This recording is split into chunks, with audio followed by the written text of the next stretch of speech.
Our story begins in the small village of Salem, Massachusetts, in the year 1692, where a cloud of suspicion and fear loomed over the community. This grim chapter in history, now known as the Salem Witch Trials, emerged from a perfect storm of superstition, strict religious beliefs, and social tensions. The trials are one of the darkest times in colonial American history, serving as a grim reminder of the dangers of mass hysteria. The seeds of hysteria were sown in January 1692, when two young girls, Betty Parris and Abigail Williams, began exhibiting strange behaviors.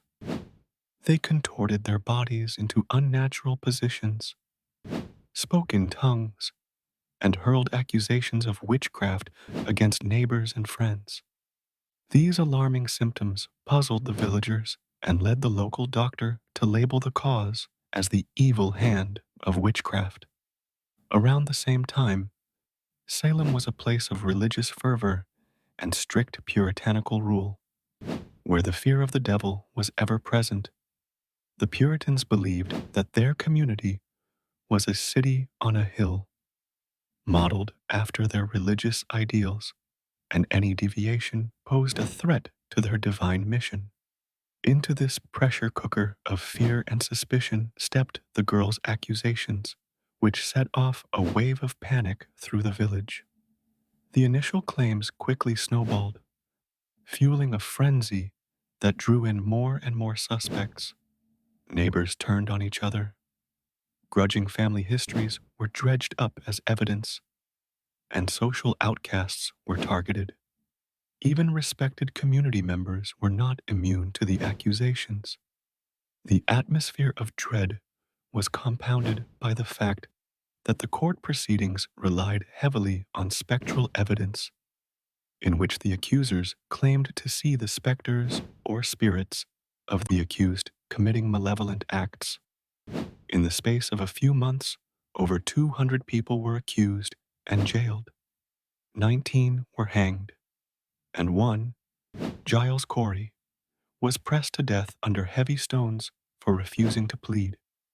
The court, known as the Court of Oye and Terminer, accepted dubious personal testimonies as damning evidence, and confessions often extracted under duress or from the mentally challenged were seen as genuine admissions of guilt.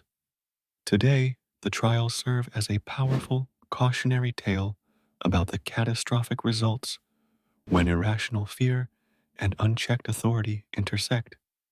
The community-driven mania that fueled these proceedings led to devastating consequences and forever tainted the legacy of Salem.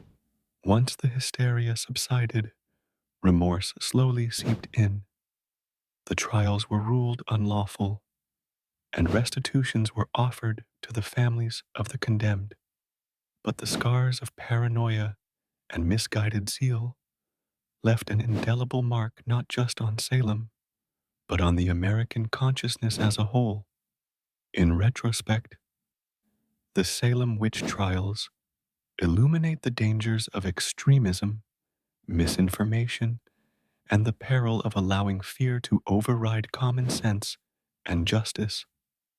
As a testament to its somber legacy, Salem today stands not only as a town of historical significance, but as a sobering reminder of the past mistakes and the ever-relevant imperative to pursue reason and temperance in the face of hysteria.